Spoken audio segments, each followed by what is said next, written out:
இந்த இனிய காலை வேளையில் அனைவருக்கும் இனிய காலை வணக்கம். இன்று ஒரு குறள், அதிகாரம் 114, நாணுத்துறவு உரைத்தல்.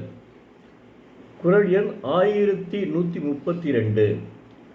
நோனா உடம்பும் உயிரும் மடலேறும் நாணினை நீக்கி வருத்து.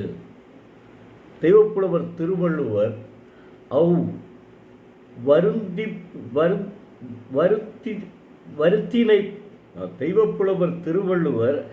வருத்தினை பெறாத உடம்பும் உயிரும் அதற்கு ஏமமாய மடல் மாவினை ஊற கருத்தா நின்றன. அதனை விளக்குவதாக நாணினை அகற்றி என்கிறார். அதாவது தெளிவாக சொல்கிறேன் கேளுங்கள்.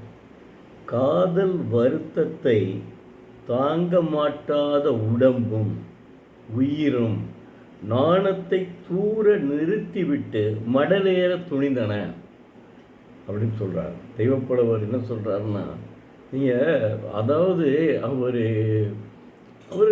இதுவும் ஏன்னா அந்த 13 வயதில் உணர்வுகள் எல்லாருக்கும் வரக்கூடியவை. 13 வயது, அது 13 வயது என்பது கல்லூரி காலங்கள். அதனால தான் இந்த நம்ம கவிஞர் கண்ணதாசன் கூட கல்லூரியிலே இதை பாடமாக வைக்கலாம் என்று சொல்லியிருக்கிறார். அதாவது இது மட்டும் நம்ம இன்பத்துப்பாடை மட்டும். ஆனால் காதல் வருத்தத்தை தாங்க மாட்டாத உடம்பும்.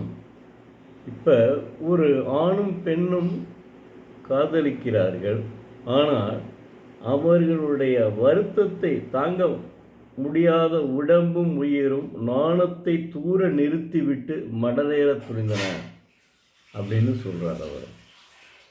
அதாவது பொறுத்து பார்க்குறாங்க. அந்த இடத்துல அவர்களுக்கு திருமணம் நடைபெற வாய்ப்பில்லாமல் போகிறது. அதனால் அந்த மாதிரி நிகழ்வு நடைபெறுகிறது என்பதை உணர்த்துகிறார் தெய்வப்புலவர் திருவள்ளுவர். அதனால் தெய்வப்புலவர் திருவள்ளுவர் அதாவது எல்லாவற்றையுமே அனுபவித்தே சொல்கிறார். இதை அனுபவிக்கல அவர். அதை முதல்ல தெரிஞ்சுக்கிறீங்க. அவர் நல்லதை அது இது எல்லாத்துக்கும் உள்ள பொதுவாக இதை சொல்லுகிறாரே ஒழிய அவர் இந்த குறளை அனுபவிக்கவில்லை. இது அவர் அனுபவித்தது மலரிடும் மெல்லிது காமம், அந்த குறளைத்தான் அவர் அனுபவிச்சிருக்கிறார். அந்த அளவுக்கு ரெண்டு பேரும் கணவனும் மனைவியும் அவ்வளவு இல்லற வாழ்க்கையில் இன்புற்று வாழ்ந்திருக்கின்றனர்.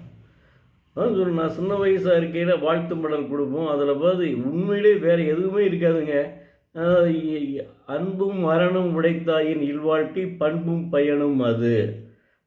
இதுபோல நமது வள்ளுவனும் வாசகியும் போல பல்லாண்டு வாழ்க வளமுடன் இதுதான் சொல்லியிருப்பாங்க.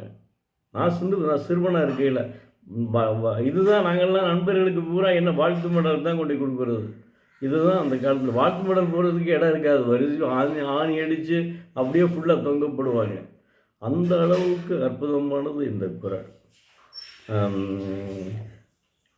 இன்னும் சொல்ல போனால் இது மொத்தம் 62 மொழிகளில் மொழிபெயர்ப்பு உள்ளதாக உலக தமிழ்ச்சங்கத்திலே இப்போ ஒரு 4 நாளுக்கு முன்னாடி, ஒரு வாரத்துக்கு முன்னாடி வியாழக்கிழமை ஒரு மீட்டிங் நடந்திருக்கு. நாளைக்கு போக முடியல, என்னால் சில இதனால் நான் போக முடியல, வீட்டு வேலையின் காரணமாக. அதில் ஒருத்தர் பேசியிருக்காங்க. அவங்க என்ன சொல்லியிருக்காங்கன்னா, இதுவரை 62 மொழிகளில் மொழிபெயர்க்கப்பட்டுள்ளதாக சொல்கிறாங்க. நேற்று நிதிநிலை அறிக்கையை நீங்கள் கேட்டால் தெரியும். நேற்று நிதிநிலை அறிக்கையில் கூட 45 மொழிகளில் இன்னும் மொழிபெயர்க்கப்பட உள்ளது. இந்த ஆண்டு மட்டும், இந்த வருகிற நிதிநிலை அறிக்கையில் இந்த ஆண்டு 45 மொழிகளில் மொழிபெயர்க்கப்பட்டு உள்ளது. இதுதான் இப்போ தான் அவங்க அண்ணாவினுடைய ஒரு கருத்துக்கு வர்றாங்க. பேரறிஞர் அண்ணாவினுடைய கருத்துக்கு வருகிறார்கள். நம்ம இப்போ இருக்கக்கூடிய நிதியமைச்சர் தங்கம் தென்னரசு நேற்று நான் நிதிநிலை அறிக்கையை கேட்டேன். அதில் அவர் சொல்கிறார் என்னென்னா, மீண்டும் சரண்டரை 1/4 கொண்டு வராங்க. பிறகு 1 நாளில் இருந்து சரண்டர் பண்ண லீவு அந்த சரண்டரை இப்போ மறுபடியும் ஒன்று நாள்லேருந்து கொண்டு வர்றாங்க.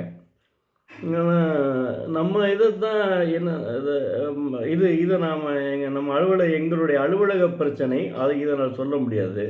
அதனால் என்னென்னா, நிதிநிலை அறிக்கையில் திருவள்ளுவருக்கென்று எடுத்து இன்னும் ஒரு 45 மொழிகளில் மொழிபெயர்க்கப்படும் அப்படின்னு சொல்கிறாங்கன்னா, அறிஞர் அண்ணா அதான் இல்லாத, அதாவது திருவள்ளுவரால் தான் தமிழுக்கு பெருமை, இன்னும் பெருமை இருந்து கொண்டே இருக்கிறது என்பதை உணர்த்துகிறார். நன்றி, வணக்கம். நாளை மீண்டும் ஒரு குரல் பார்ப்போம்.